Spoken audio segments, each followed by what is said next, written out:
Bueno, FASE es la Fundación para la Actualización de la Educación, que pues creó mi mamá hace ya casi 40 años, fue su proyecto de vida pues, familiar, donde estamos pues mi hermana y yo ahí, bueno, somos parte de la fundación. Es una fundación sin ánimo de lucro, no es un negocio, ¿no es cierto? Y la premisa del trabajo y de la propuesta educativa es una educación en el amor para el desarrollo personal del ser. Entonces, el amor, ¿no es cierto? Y bueno, y la educación, ¿no es cierto? La educación, estamos hablando de educación, ¿no es cierto? La educación tradicional se asemeja a esto, ¿no es cierto? Es una cantidad de niños, de usuarios, ¿no es cierto? Que atienden a un solo transmisor, ¿no es cierto? Que es el maestro, y todos deben ir al mismo ritmo, a su misma manera y entender al mismo tiempo lo que esa transmisión de información les da.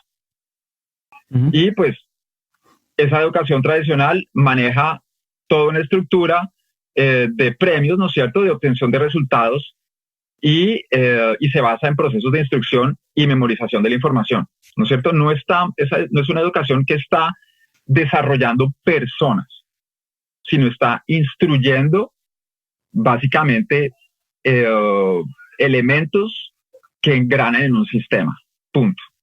Pero no hay un desarrollo de la persona, del ser como tal, sino realmente un proceso de instrucción. Entonces, en la propuesta educativa de FASE, identificamos muy bien dos caminos. Uno es el camino del ser, del que hablo, es la propuesta FASE, y el otro camino es el camino del tener. Tener viene también de, por ejemplo, obtención de resultados, obtención de grados, obtención de premios, obtención de, ¿no es cierto?, de ¿cómo se dice?, de subir de categoría. Y en esta propuesta, en la educación tradicional, todas esas evoluciones se dan a través de la obtención, ¿no es cierto?, de un reconocimiento, ¿correcto? O de obtener algo como un premio. Y eso genera que las personas actúan y evolucionan en su vida basándose en el temor de no obtener aquello que les permita desarrollarse y continuar en su proceso en la vida. Y crea toda esta estructura de miedo, ¿no es cierto? De miedo a no tener, de miedo a no lograrlo, de que si no soy el mejor, entonces no voy a tener el mejor salario, la mejor casa, el mejor carro. Y por lo tanto genera toda la competitividad. Es que, bueno, si yo no soy mejor que entonces él va a tener el mejor salario, la mejor condición que yo, entonces voy a joder a este man porque yo quiero estar de primero. Entonces, es el camino actual de la educación que conocemos y que viene desde los 1800, que se exacerbó con el desarrollo industrial y hoy en día nos tiene y tiene a la comunidad y a su entorno, el planeta entero, en esta situación. Y por el otro lado está esta alternativa de basar el desarrollo personal en el amor, buscando ser cada uno como es, buscándose uno como persona y como identidad valiosa para mí mismo y valiosa dentro de un equipo, de una comunidad, de un grupo. Y ese concepto de amor, que es, digamos, como la base que dirige ese desarrollo, lo definimos como la disposición y también la acción mediante la cual una persona genera el mayor número de beneficios en su entorno. Entonces, si tú tienes esta premisa muy clara dentro de todas las acciones, decisiones, pensamientos que tienes muchos chances, grandes chances, de que te va a ir bien a ti y le va a ir bien a los otros. Entonces, dentro del contexto de la educación como tal, esta propuesta de educar basándose en el amor nos obliga a tener un aspecto muy importante y es el equilibrio emocional, mantener el equilibrio emocional en todos los participantes de ese proceso educativo, que sea tanto el niño, el estudiante, como el maestro, como la parte administrativa, como los padres de familia, ¿no es cierto?, como en su comunidad. Y mi mamá en su búsqueda y pues en su conocimiento en la pedagogía, que fueron muchísimos años en muchos diferentes campos y ámbitos, dijo, lo primero que para lograr llegar a que exista este posible equilibrio de las emociones y de las relaciones, hay que eliminar todas las herramientas coercitivas que existen en la actualidad dentro de la educación, que son toda esa estructura de miedo que está ligada a los premios, a las tareas, a las calificaciones, a los exámenes, a las clases magistrales, a los tableros, a los cursos donde tú estás en primero y yo en segundo, y que si no pasa, y si mi compañero no pasó a segundo y yo sí, entonces no pasaste, ¿no es cierto? Entonces no hay cursos, no hay clases, nadie está en primero, segundo, tercero, no hay años, ¿no es cierto? O sea, tú no pierdes o ganas el año. No hay, los procesos son, ya te dije, no hay calificaciones, toda esa estructura de miedo y de control de la educación tradicional, aquí deja de existir y obliga al maestro a generar un ambiente de diálogo y a proporcionar y a propiciar la automotivación de cada uno de los niños para que ellos avancen dentro de su proceso personal, ¿no es cierto? Entonces, para que sean autónomos, sean automotivados, ¿no es cierto? Y sean autorresponsables de su proceso de desarrollo como persona, tanto en el campo de su formación como de la adquisición de la información que necesita para evolucionar y seguir adelante con su vida. Entonces, por ejemplo, en fase, tú no ves, eso es un maestro, Pedro es el maestro de matemáticas, él fue maestro mío en matemáticas, ves, las clases se parecen más a esto. Okay. No son niños, no hay un maestro, nunca ves un tablero, todos van hacia un camino de convertirse en autodidactas. El maestro es un guía del proceso. El maestro es un guía del proceso, más no es el que le dice al niño lo que tiene que hacer. Y fuera de eso, como regla básica de nuestra metodología es que el maestro no explica nada, ¿no es cierto? El maestro guía al estudiante para que él se pregunte aquello que le es conveniente e idóneo para que lo guíe en su proceso de encontrar las respuestas que le van a llevar la información, que le van a ayudar a aprender y a integrar ese aprendizaje, esa información o esa habilidad dentro de su persona como algo que descubrió y no como algo que le dijeron, que es una gran diferencia, ¿no es cierto? Es una gran diferencia entre recibir instrucciones y descubrir uno posibilidades. Okay. Entonces, la estructura ¿tú ves ahí mis controles del Zoom en la pantalla? No. ¿No?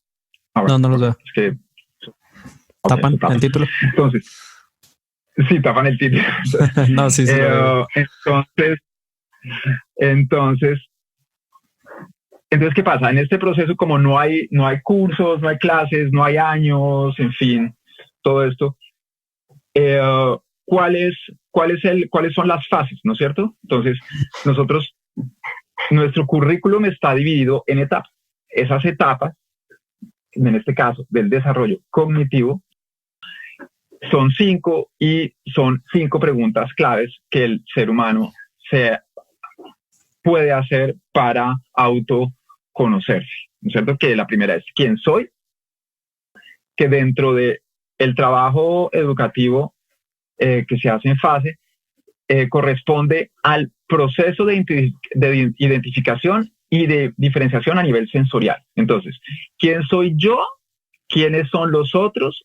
¿Y quién es lo otro? Descubrir el mundo a través de los sentidos, a través de la descripción. Adquirir métodos y capacidades descriptivas y de apreciación, de observación del mundo que nos rodea a nivel mediato, ¿no es cierto? Nuestro entorno mediato. ¿Cómo soy? Es un paso más allá y es el proceso de conocimiento interno como identidad biológica. O sea, es descubrir cómo funciono yo, cómo funcionan los otros y cómo funciona ese entorno mediato que está, ese entorno mío, ¿no es cierto?, que me rodea, mi contexto. Cómo funciona visto desde adentro. ¿Quién soy? Es visto desde afuera. ¿Cómo soy? Es visto desde adentro. ¿Cómo es su funcionamiento? ¿Cómo se interrelacionan como identidad biológica? ¿Y cómo me reconozco yo como parte de estos sistemas? Después viene dónde estoy, que ya es un momento donde los niños ya en su desarrollo cerebral están en capacidad de ubicarse espacio-temporalmente, porque antes de los 9, 10 años, 12, la temporalidad y la espacialidad no es un concepto que realmente, digamos, lo comprendan como un adulto, lo manejen como un adulto. Entonces, en ese momento ahí es donde entramos y se hace esa pregunta, es ¿dónde estoy? Y comienza un proceso de educación espacio-temporal, comenzando de lo mediato a lo general. Entonces, mi casa, mi cuarto, mi casa, mi barrio, mi ciudad, mi escuela, mi país, mi continente, bla, bla, bla, hasta llegar al universo, y donde ahí integro e interrelaciono todo lo que aprendí en el quién soy y en el cómo soy. Se establece como una visión, una gran visión global, tanto del exterior como del interior del mundo en el cual estoy. Y ya una vez expandes, ¿no es cierto?, esa visión hacia el universo, ahí es donde llega esa pregunta, ¿no es cierto? Bueno, ¿y este universo de dónde viene? ¿Cierto? Y de dónde salió todo esto. Y ahí es donde entra la siguiente etapa, que es de dónde vengo, en la cual se trabaja, pues, como dice ahí, la génesis del cosmos, la vida y el pensamiento, y es donde la historia viene a tejerse con todos los otros procesos académicos que se vienen dando y que se integra, por ejemplo, en las matemáticas, en el momento cuando estás pasando al álgebra, cuando la matemática deja de ser algo muy abstracto, ¿no es cierto? Y entras a juntarlo con la historia y el álgebra y el inicio del cero, ¿no es cierto?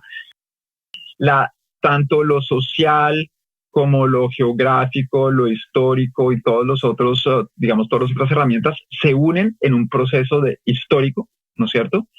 De comprensión de mi trayectoria y de la trayectoria del universo y el mundo a través del tiempo, ¿ok?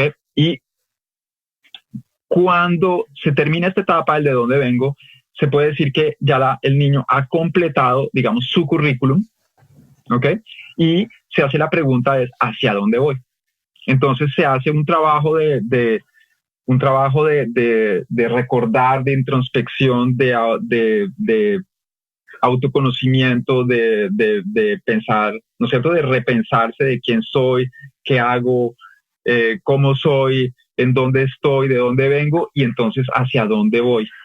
Y es en la etapa de presentar su proyecto final, digamos, de grado de esta etapa en que el estudiante se gradúa finalmente de su bachillerato. Entonces, esa es la estructura de proceso en el tiempo, ¿correcto? Ahora, ya en la práctica educativa, ¿no es cierto? Cada una de esas etapas,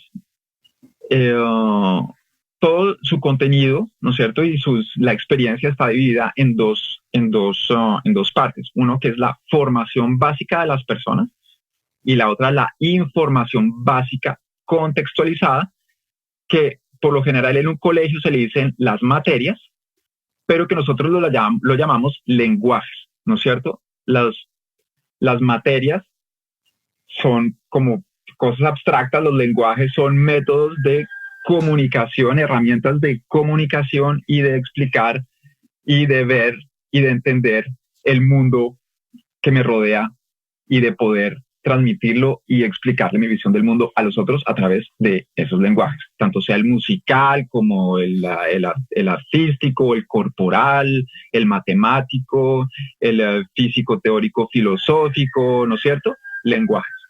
Y la formación básica de las personas son todos esos desarrollos como entidad biológica, ser humano consciente que tiene habilidades y que tiene emociones y que tiene relaciones con los otros y que tiene deseos y que tiene intereses y que tiene ego, ¿no es cierto? Y que tiene relaciones comunitarias y que necesitan un proceso de formarse para que sea una persona, digamos, para no decir buena, pero una persona que dentro de ese concepto de amor sea alguien que le genere beneficios a los demás y a su entorno, ¿ok? Entonces, la formación básica, si tienes algo que me quieras parar y preguntar, me interrumpes, bueno, porque como no quiero quitarte mucho tiempo, quiero avanzar. Está bien, listo.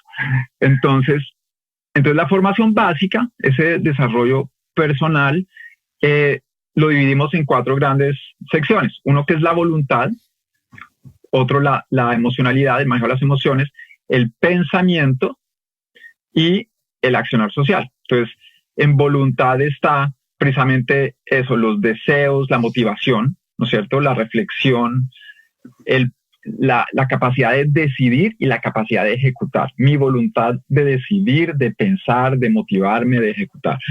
Pensamiento lo dividimos en 2, proposicionales y no proposicionales, o sea, observar, abstraer, analizar, simbolizar, teorizar, validar y también validar, o sea, para nosotros también es muy válido lo intuitivo, lo empático, ¿no es cierto? La imaginación, la visualización, ¿ok? Y por otro lado, el manejo de las emociones, los sentimientos, la autoestima y el accionar social es que mis relaciones con los otros, con mi entorno, con las personas alrededor mío, los animales, las plantas, no solamente hablamos de personas, o yo no lo consigo como solamente como personas, y la capacidad de manipulación del ego y de los comportamientos no reflexivos y completamente emocionales, pasionales. Entonces, se trabaja este aspecto de la formación básica, tan como la obtención de información y de contenidos y de habilidades, ¿no? Estos son parte de las habilidades. Entonces, la información básica, que son los lenguajes, ¿no es cierto? Son dentro de esas etapas, son un conjunto de conceptos y elementos, informaciones contextualizados a tu entorno, ¿no es cierto? Dentro de esos diferentes lenguajes. Entonces, para nosotros el materno es tu lenguaje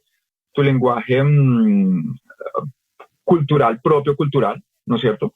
Que tiene uno el lenguaje natural, que es el hablado, el que se da entre mamá e hijo, ¿no es cierto?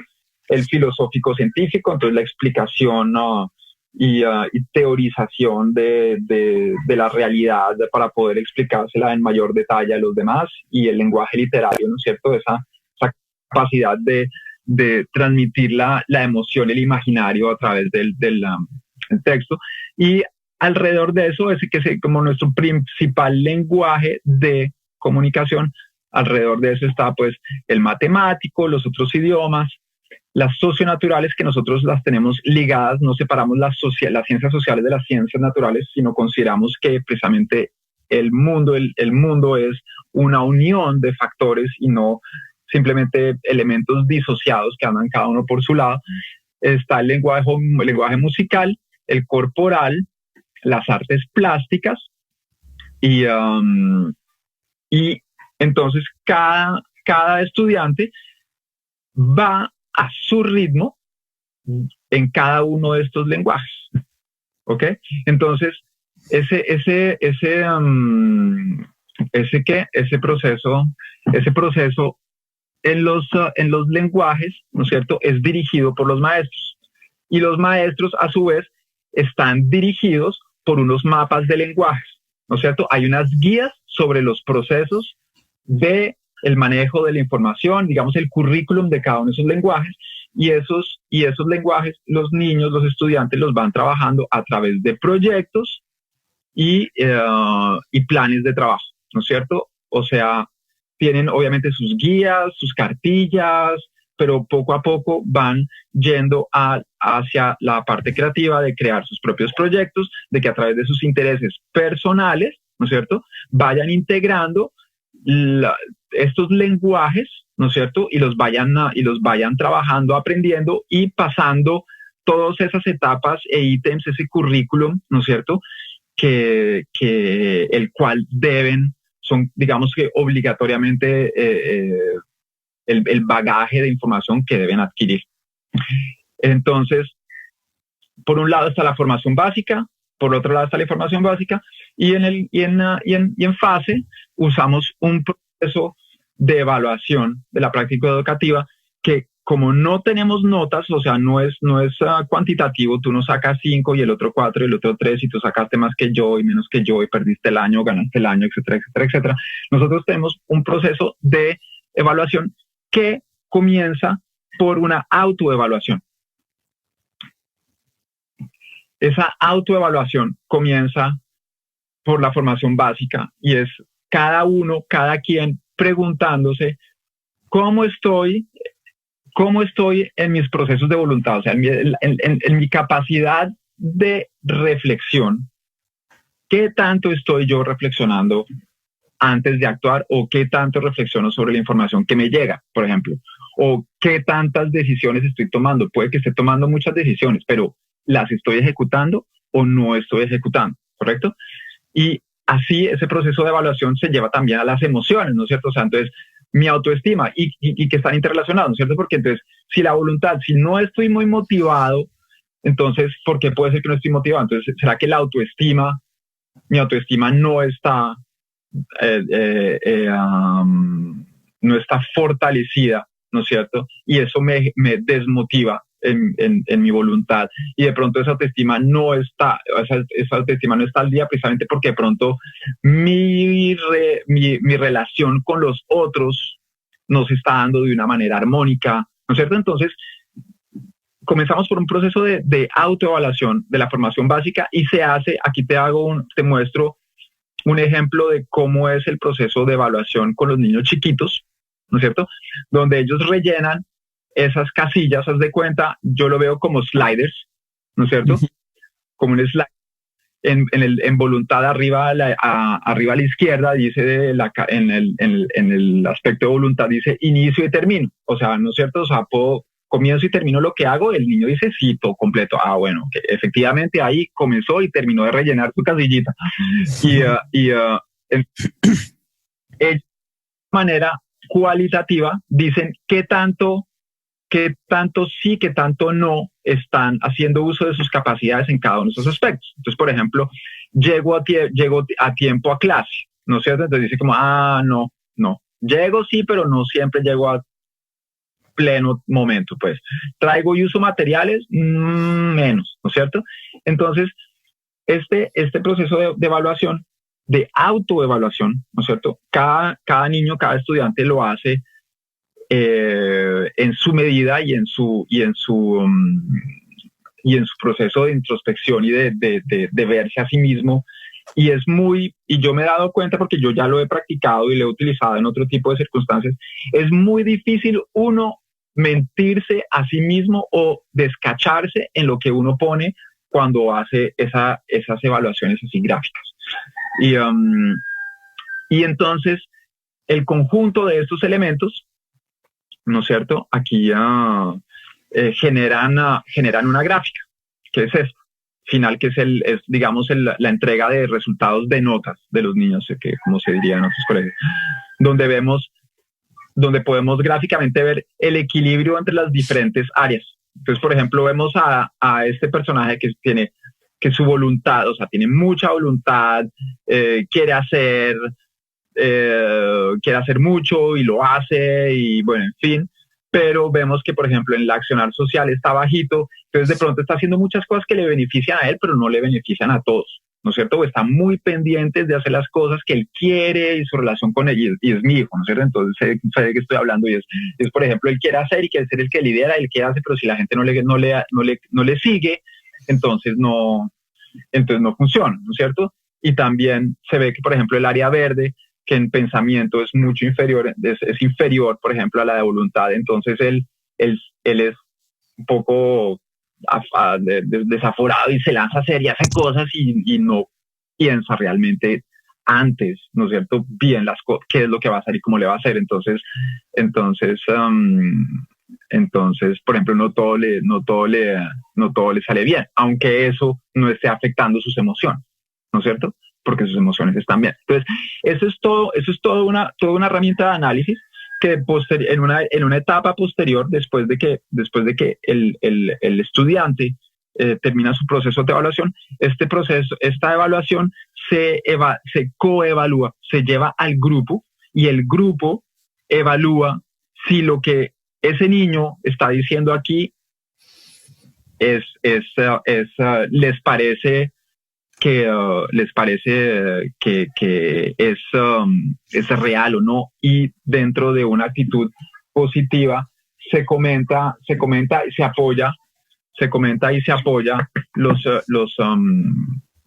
los procesos personales de cada uno, y posteriormente pues el maestro toma la autoevaluación, rellena sus comentarios, y se le entrega a los padres.